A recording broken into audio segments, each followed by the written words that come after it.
I want to welcome everybody to this brand new series. Very exciting, really full of energy and hope and excitement. Okay, what is this magical thing we call transformation? What could possibly force us to do things we could not imagine doing? And yet, when life presents us with one of those moments, the conditions arise that opens a door we never knew was there. In the act of being transformed, our life can and will be changed in some deep and perhaps even unpredictable way. Welcome to a new series of talks on transformative experiences. This is a series to inspire and give insights for personal growth. Our talks will highlight people who have chosen to embrace and change through physical, mental, and emotional challenges. These stories about ordinary people being confronted by difficult experiences and turning it into extraordinary learning. Invite Incorporated presents Passion Provoker's Personal Transformation Series. Have you ever had a shocking experience? The kind of experience where you were forced to do things you never dreamed possible. Our first speaker found herself in the ER with only minutes to decide her future, and she chose to go into the unknown. She's here today to share what happened and how she used this dramatic reality to transform her life. We kick the series off with one of the founders of the popular and life-affirming groups in Second Life, Empowerment Through Forgiveness. I have the honor to introduce our first speaker, Marla Couch, and her talk, From Fear to Empowerment. Welcome, Marla. Thank you so much, Jai. It's honestly, it's just amazing to be able to be here and be a part of this community and in this very moment. And I have to tell you all that, and I do know several of you. We've been in this connected place and space together before. That since I last saw you, our life has gone through quite an incredible adventure, to say the least. Just so that you have a little bit of a background about, Jai mentioning the hospital and having just those moments of trying to figure out what we're going to do, where we're going to go. It actually, so that was July 27 of this summer. And on that was about May 26, I started having dizziness. I started feeling exceptionally dizzy. And that dizziness was supposed to be associated with an inner ear infection. My first initial thing was I'm going to go online and figure out what's going on with my dizziness. And of course, be careful when you search online about what might be going on with you, because it's usually not very good. And one of the first things on the list, of course, was brain tumor. And I said, oh, no, it's not possibly a brain tumor. I'm sure I picked the least crazy one, and inner ear infection made sense to me. And the idea was, okay, take some Benadryl, and that'll help with the inner ear infection, and your dizziness should subside over the next 6 weeks. And then 3 days later, I ended up starting to throw up because of my dizziness. It was like I was constantly car sick, and yet the weird part was that I wasn't spinning and the room wasn't spinning. So that was a really unusual thing for vertigo. And so we went to the doctor a couple weeks into this, and by that time I was throwing up about every 3 days. And going to the doctor at urgent care, and he said, oh, I'm sure it's just, he agreed with my very professional opinion. Oh, it's probably just a brain tumor. I mean, not a brain tumor, a inner ear infection. No problem. It should be about 6 weeks and then it'll be over. And so, okay, good, that's great. Kept getting more sick, more sick, more sick. And then ended up 7 weeks into it, went to another doctor. She said, well, I'm not really concerned. I'm not really worried about it right now. Let's do some blood tests, make sure that everything looks good there. And Jamie said, when should we start worrying? And she said, well, I'm not going to give you an MRI. We weren't asking for one. We weren't even thinking that way. And she said, but I'm going to send you to a balance specialist, a physical therapist, and get a balance evaluation. So I went to the balance evaluation, had that. She was very confused by what was going on with me because it looked like I could have crystals in my inner ear causing balance issues.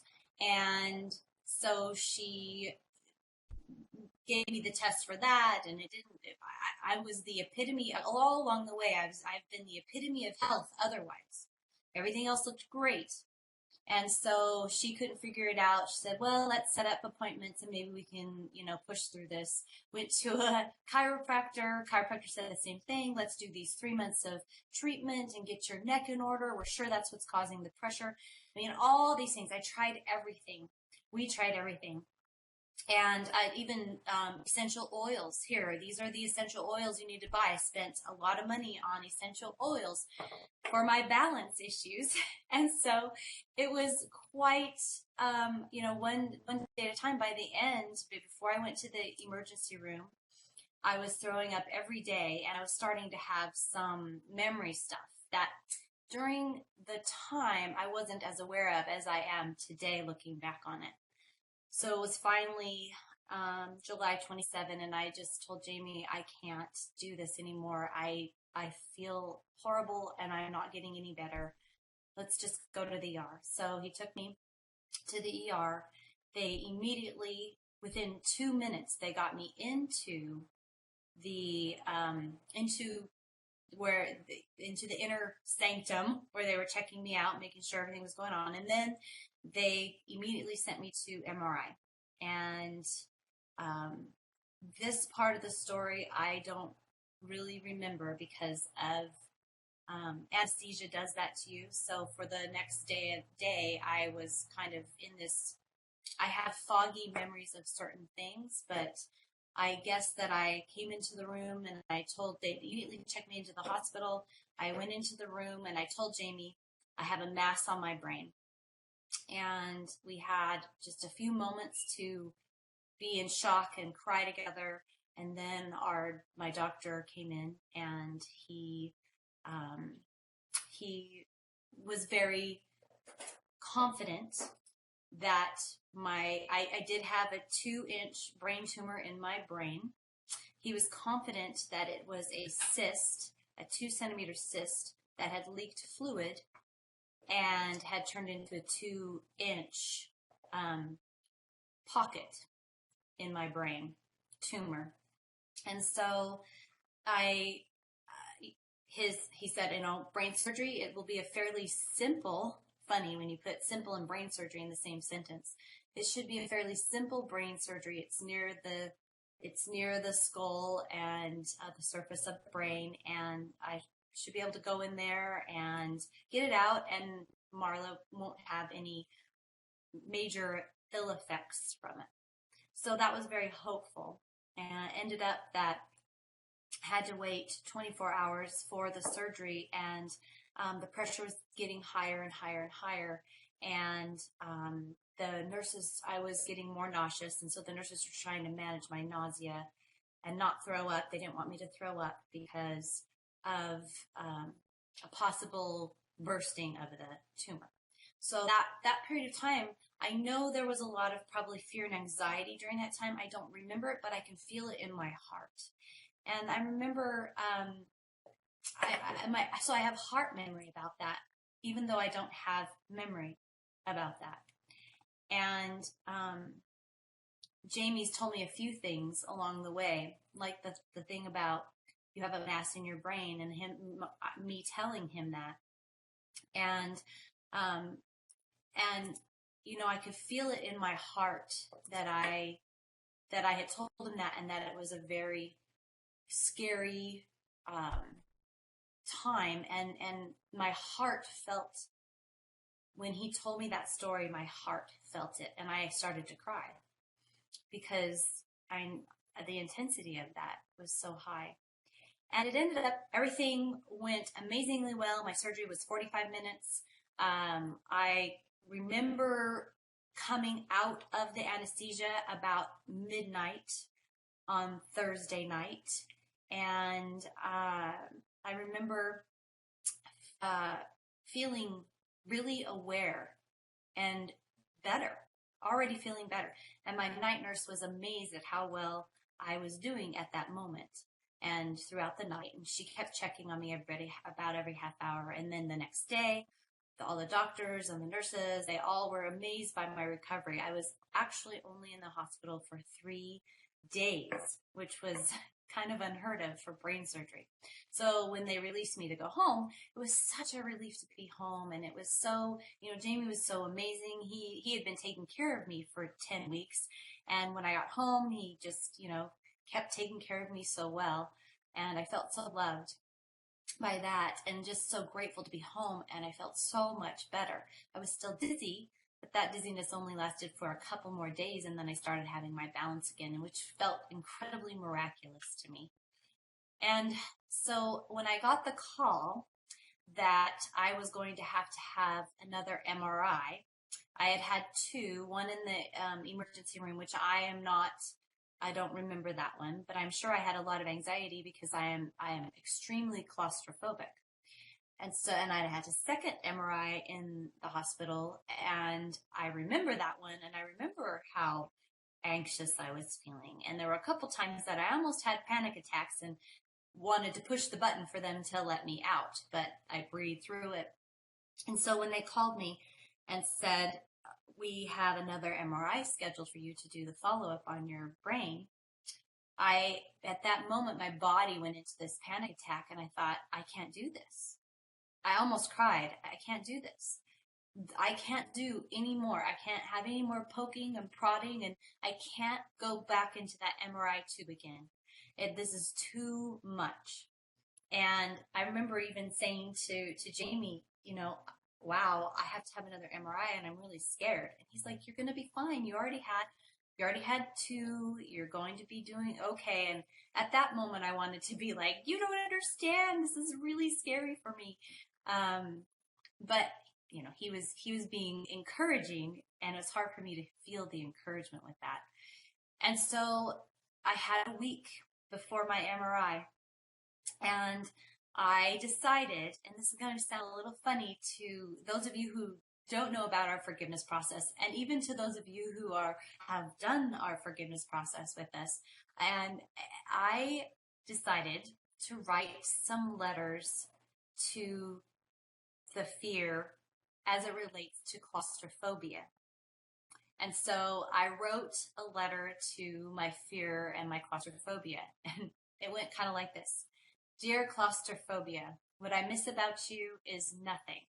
What I don't miss about you is feeling completely controlled by you and like I'm suffocating and feeling out of control.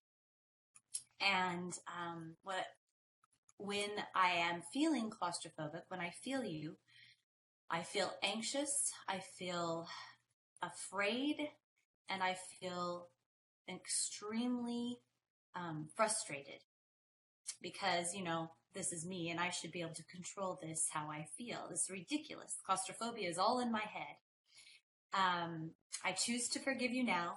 I regret I never told you how much I despise you, although I think that I have.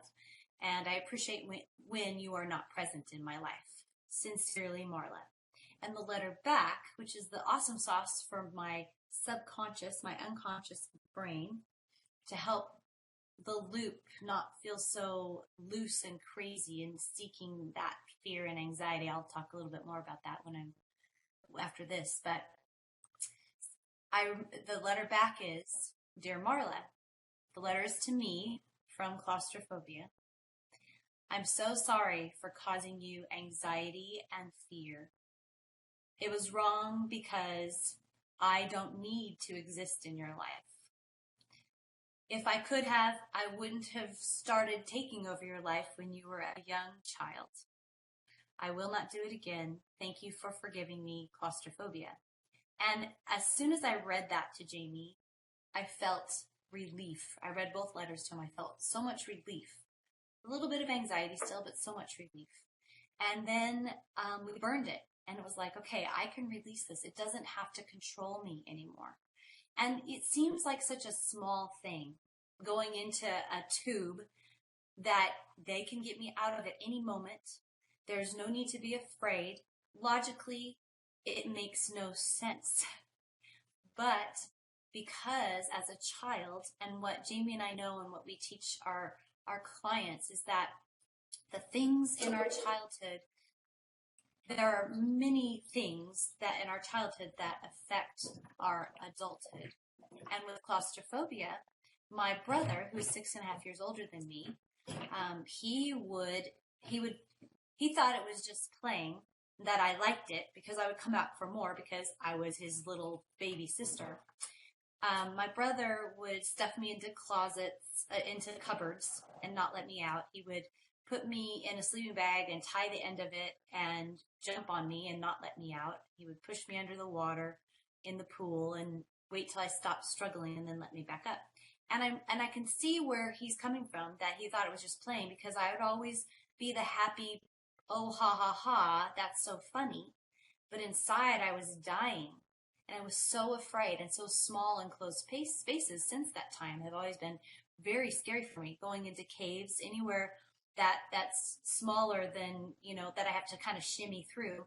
I remember we were in Switzerland, and we went into the ice caves, and up at the edge of the end of the world, or the top of the world, Jungfrau Joch, and they have these ice cave walkways, and some of them are really just the size of a body.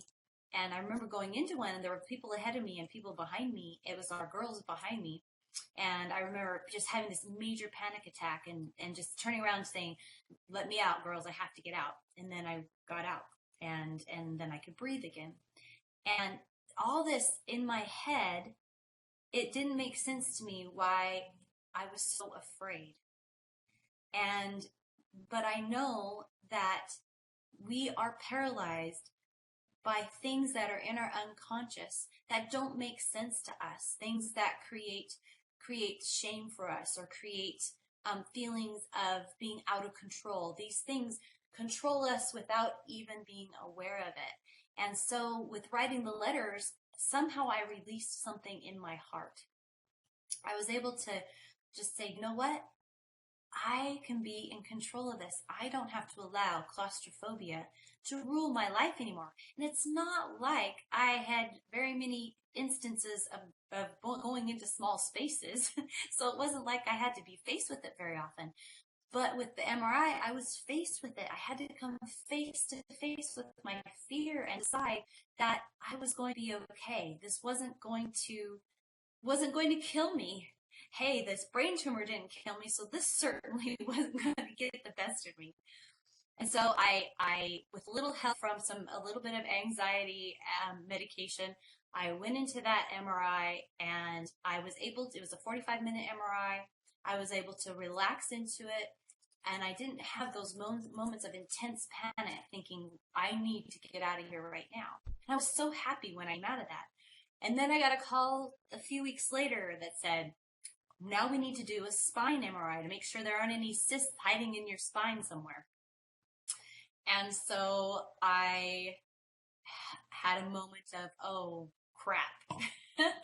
Another MRI. This one being a 2-hour MRI. And so I said, you know what? I have overcome this fear. I don't need to be paralyzed by this fear any longer. And I had a few moments of anxiety along the way. And then I said, when I got to the MRI location, I just said, you know what? I've forgiven this. This claustrophobia does not have to control me anymore. I can cancel out those negative images and those negative feelings. I can get rid of that, and I can picture a bigger, brighter, positive outcome. And in that positive outcome, I can picture myself in that machine and the machine discovering that I have a perfectly healthy spine, that there's no tumors hiding in my spine, and that the rest of my body is perfectly happy and healthy, and that I don't have anything else hiding anywhere in my body that will be could take my life or would have to go into surgery for, and I don't have to feel that anxiety and that claustrophobia of being totally out of control of myself. And it was such an amazing gift. This gift of the brain tumor, coming out of that and realizing I'm alive. And I am so happy to be alive. And even the colors and everything around me seem more vibrant and alive. And I don't know what it is. My love for Jamie is more alive and vibrant, if that's even possible. There was a moment for about a day in the hospital, I think from the anesthesia, where I wasn't feeling feelings. And I had gotten so used to feeling my feelings, actually looking at this wheel on the floor and saying, what am I feeling right now? Oh, I'm feeling these 3 feelings right now. And I'd gotten so used to that when I was totally numb, it scared me. I didn't want to be numb. I wanted to be present. I wanted to be connected. I wanted to be engaged with the world around me, particularly my husband and my kids. And I had that numbness, and I decided if I have to live with this numbness, I will find a way through it. And I'm just so grateful because within a day, that numbness subsided and I was able to start feeling, really truly feeling in my body again. And this whole experience has created in me a deeper passion. For those of you who know me, I was extremely passionate before about personal growth and healing for myself, for Jamie and I in our relationship, the journey that we've been through there, and then helping other people find passion and connection and deeper intimacy in their lives, no matter if they're in a relationship or not. And all those things are so much brighter and clearer and more meaningful for me today than they were before my surgery. And so I am forever grateful to my brain tumor to take me to this next level in my growth and my awareness and my desire for more, because there's so much more in our lives that we get to experience that staying numb doesn't allow us to experience. And so I want us all to be able to just be alive. I want all of you here to feel the aliveness that I feel. I can't give you my experience, but I know that you can feel that aliveness, and I know that some of you already do. You can feel that aliveness just by checking in with yourself, checking in with your feelings, and experiencing what really is my passion. Who really am I, and what is it that I contribute to the world around me? And so thank you for being present here today and for listening to my story and for knowing, for taking this on and taking it away from this time and space together in this community and going out and choosing to be fully alive. And so some action steps. What action steps can you take to truly feel alive? And I'm going to give you a couple. One is, and it's very simple, gratitude. Every day, either wake up and write out 5 to 10 gratitudes, something you're grateful for. Even if you don't have anything in your mind, be grateful that you woke up. So write out 10 gratitudes a day. Another action step number 2, is to, throughout the day, check in with your feelings. What are you really feeling? Instead of good, fine, bad, numb, what are you feeling? Look on the wheel that you have here on the floor. What feelings come to you as you are sitting here? What 3 feelings do you feel? So check in with your feelings at least 3 times a day so that you can start really becoming in tune with who you are and what is going on in your experience at the moment. And then the third thing is to forgive. Forgiveness. And it's those letters those are the things that we, the letters I spoke to you earlier about forgiving claustrophobia. This is what we do with our clients. And we have them have forgiveness for many, many different people and areas in their lives. And it releases their hearts from the prison that they have had because of the pain from other people or other experiences. That pain, those people do not need to control you any longer. And it's time to release them. And so those are the 3 things that I would recommend, action steps that you can take starting right now. You can always go to passionprovokers.com and you can go to the tools, and we have a feeling wheel on there that you can look at. And we also, if you would like to, you can email us and you can let us know that you'd like a free gift of a feeling wheel. It's actually shipping and handling. We charge shipping and handling, but you get the feeling wheel, and it's laminated and it's super cool to have. And so I challenge you today to go out and take those action steps. And really, what I can promise you is it will transform your life. There's no question about it. And thank you, Musa, for putting the link up there. Yes, thank you for all being here. The next part of this is going to be question and answer discussion. What we would like for you to do is to type your questions, comments in the local chat, and we'll go from there. And at this time, we'll be backing up the memory of the video recording. So there'll be a short pause here. Thank you, Jai. Like Marla mentioned, what I miss about you is, and you fill in the blank. What I don't miss about you is, and you fill in the blank. When you, or when this happened, when this happened, like they said something or did something, you fill in the blank. I felt these 3 feelings.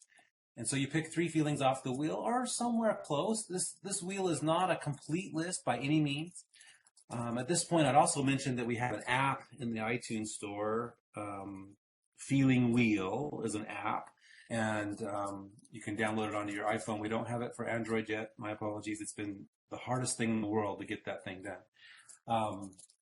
It's coming, by the way. We'll get it there. And so you get those 3 feelings, and you can have as many of those situations as you want. When this happened, I felt these feelings. And just keep going until you kind of run out. 2 or 3 is usually enough. And then it is what I regret I never told you. And then you fill in the blank, and then I appreciate you when, and then you sign it. There's 2 things in the letter that are absolutely phenomenal. Brene Brown's latest book, Rising Strong, includes 1 paragraph about forgiveness. I believe that her next book will be about forgiveness. I think you're going to hear a lot about forgiveness in the next year. We've been doing this for 21 years, and finally forgiveness has caught on.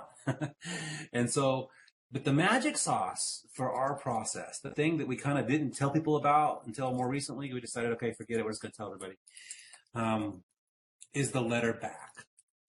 And there's 2 things. There's the thing that Brene Brown says in her book is, first, the reason why forgiveness doesn't work for some people is you have to fully acknowledge the pain. And so her research was skewed because she was saying, well, have you forgiven? And people, every client, I think every single client we have ever had, when we say, oh, we're going to do some forgiveness work now, they say, oh, I've already done that. It is almost to a T. I think most of us here would say, oh, I've forgiven pretty well in my life. Well, I challenge that assumption. I don't believe it's true. Not even for myself. I still resist forgiveness. Marla and I wrote some letters yesterday that we've been putting off for months. Just, stuff that comes up, things that you need to forgive, past relationships that have gone bad, people that have disappointed us, disappointment in ourselves.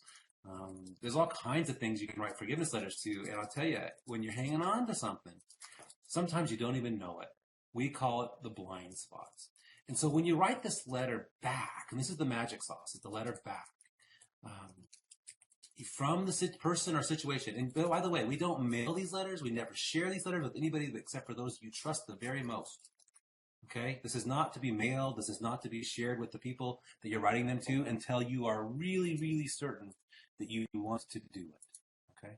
And so the key here then is to write this letter back from the person, situation, or feelings that you're writing. And it goes like this. I am so sorry for. It was wrong because.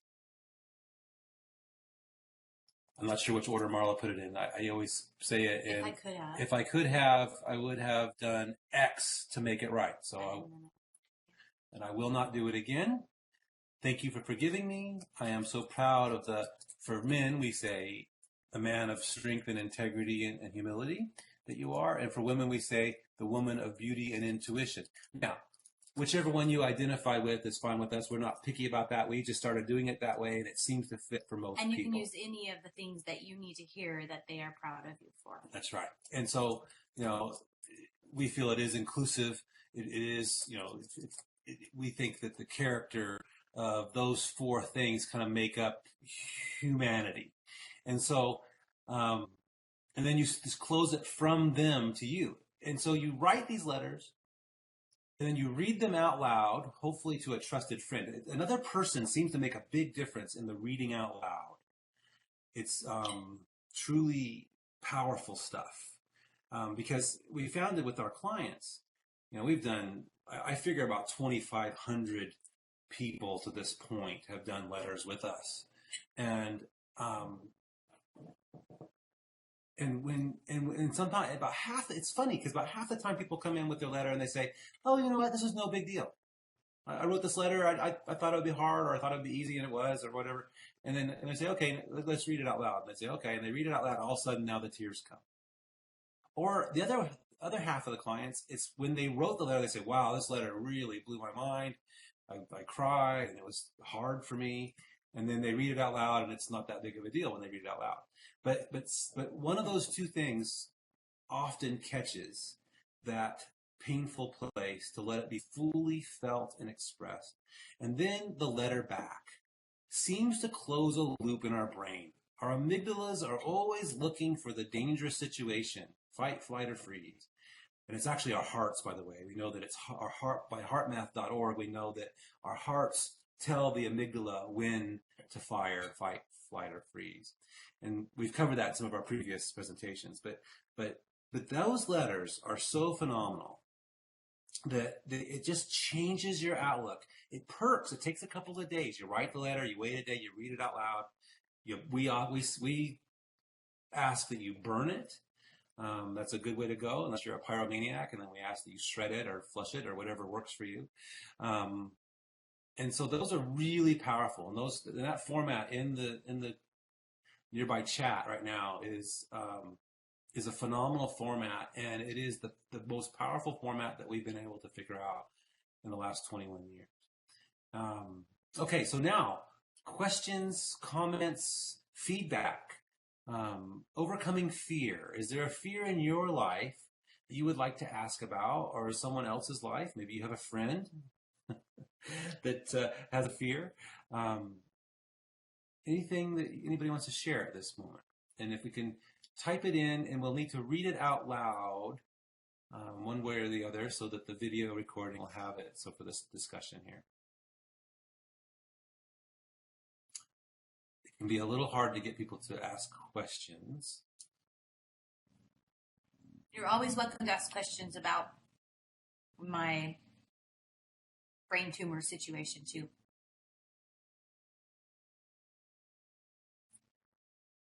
We have dead silence. That's okay. It's all good. It's all good.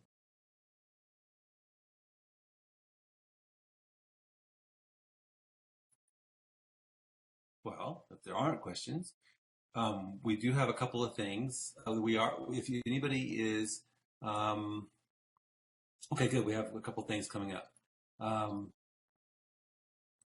Balaji Nirvana. Oh, okay. You can, if you would like to speak it out, Yeah, that's that fine. will work too. Yeah, go ahead. And Natalia, it's definitely fear of judgment and the fear of what people, always worried that people won't like me or think I'm needy if I reach out too much. Yes, absolutely. That is totally, and then she says, any suggestions to work on that? It is totally, I have been there, asking for help. I didn't realize how bad I was at it until I got so sick lately.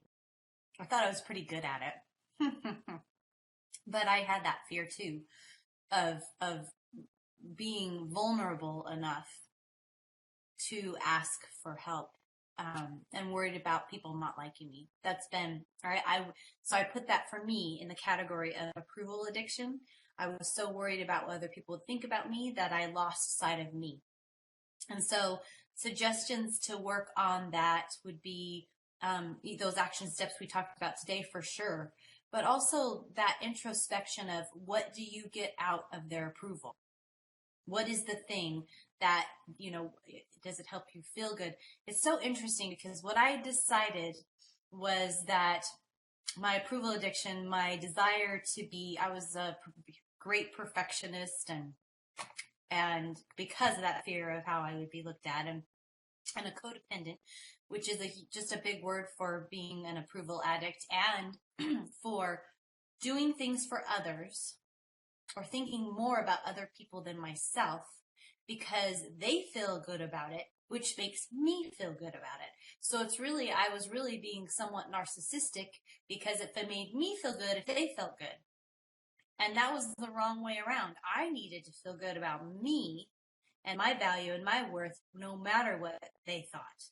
And Natalia, it's been, let's see, I've been working on my approval addiction. I'm in, recovery. I'm a recovering approval addict for probably since 95.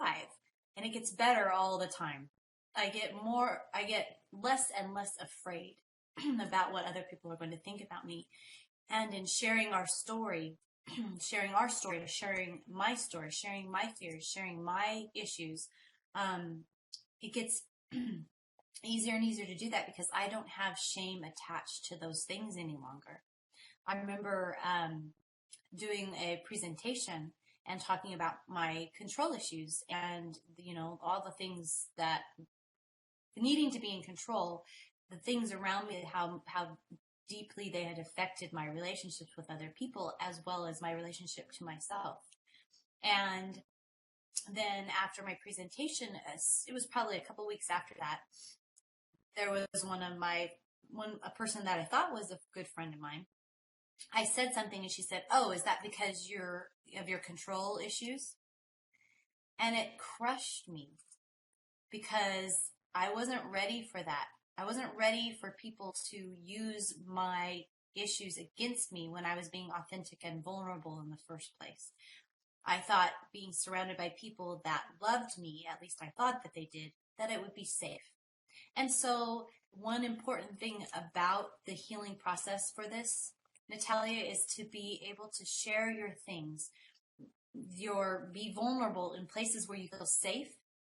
And when the shame is drained out of your story, then be able to share that in other places because it won't matter to you if they like you or not, or if they judge you for what your issue has been. And so it's really important that we move through our shame before we share it. Because when we share in our shame, we also shame other people. On the other side of that is when we share in our vulnerability without shame, there are people that might hear it in shame because they feel ashamed themselves. And so being aware of that and knowing that in certain circumstances, there may be people that feel shamed, and you can kind of see it on their face. You can kind of see it in their body language. A real tell for shame is people rubbing their forehead or wiping their forehead or moving hair off of their forehead while they're talking about something. You can see that gesture and you can see the shame in what they're telling you. Well, I'll make a note here. Yes, yes. Natalia says, I know I tend to make so many things a competition, and I think it's the same issue of wanting approval. Absolutely. I was one of the most competitive persons. You could see I have red hair in real life, not as red as here in Second Life, but I'm redheaded and I'm Aries, so competition is like my middle name. I'm going to take it. I'm right. I am always right. which is kind of funny for approval, because in sitting back a little bit, and because I'm also like that, I tend to, speak more than I need to and listen less than would be healthy. But when I listen more, I think people feel way more connected than when I'm trying to talk. And I tell way too many stories, so I take it from my experience. I also want to make a point real quick here. The shame in the middle of this wheel that we're sitting around, this shame is designed to be drained out. It is the one toxic feeling. Guilt says, I did something wrong. Shame says, I'm a bad person. And when we have that toxicity, and it's very sticky, we get it from lots of places. We get it from our genetics. We get it from our parents. We get it from our other family teachers. These messages that we're just not good. And the idea behind this wheel, the goal of this wheel, is to drain the shame out of the middle and eventually replace it with love. We originally had rejection there, and we kind of see the transition from shame to rejection to love. So eventually you have a love sandwich at the middle of your heart, because even anger is a good feeling. Even hostility is a good feeling. It tells us something is wrong. It gives us a message to take care of ourselves. And anyway, it's just, every feeling is good, and we need to pay attention to them. Also, the other thing about the wheel is that the 9 feelings in the middle, they're all feelings on the wheel. The 9 in the middle are modes. And those modes are, this is a simple representation of modes. A good book about modes is Mind Whispering by Tara Bennett Goldman. She describes modes and triggers. And so the feelings outside the core, the hub that we have on our wheel, are triggers. The feelings in the middle, the 9 in the middle, are modes, that represent modes. There's probably millions of modes that we have in our brains for dealing with situations. Many of them are like brushing our teeth, and we don't even know that we do them. Like this morning, did you brush your teeth? You might even have to think about it. You probably did, but you didn't think about it when you did it.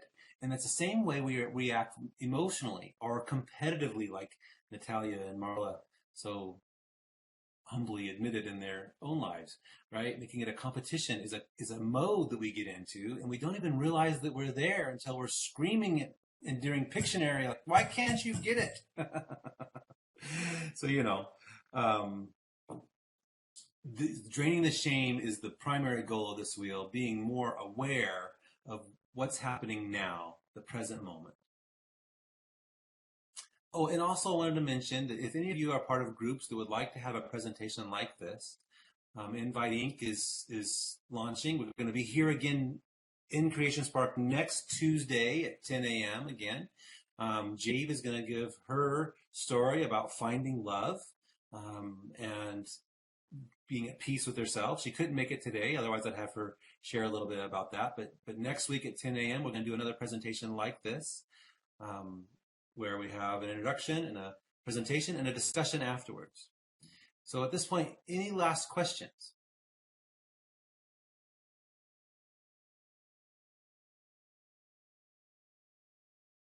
Or comments? Comments?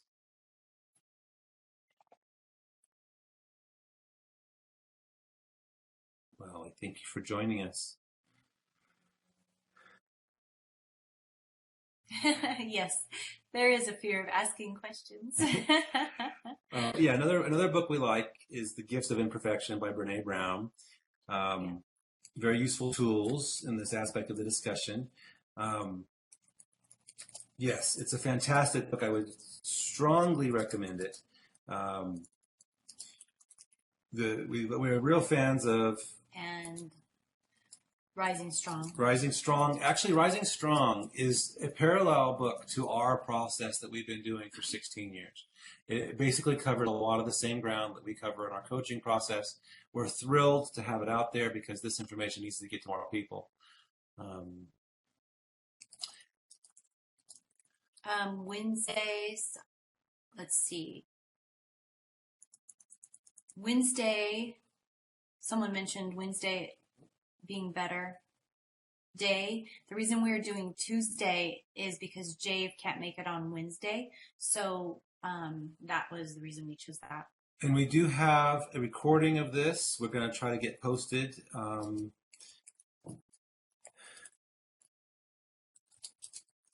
We, like I said, we are open to going to other groups. And Wednesday, we can do presentations on Wednesday, but not next week. Next week will be Tuesday. And we're working on a third presentation for this fall.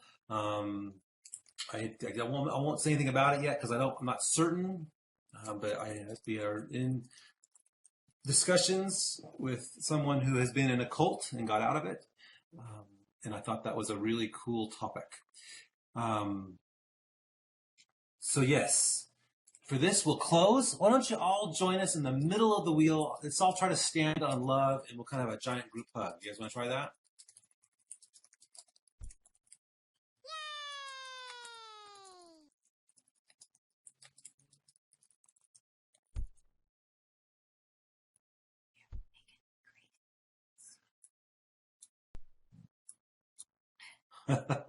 This looks pretty fantastic from above if you look at your camera. Sorry. All right, giant hug to you all. Thank you all for coming. We so much appreciate you. Any questions or comments, please let us know. Oh yes, and thank you to Barbie and Creations Park, and the work they do here is pretty phenomenal. We really admire them. Giant hug, everybody. Have a great week.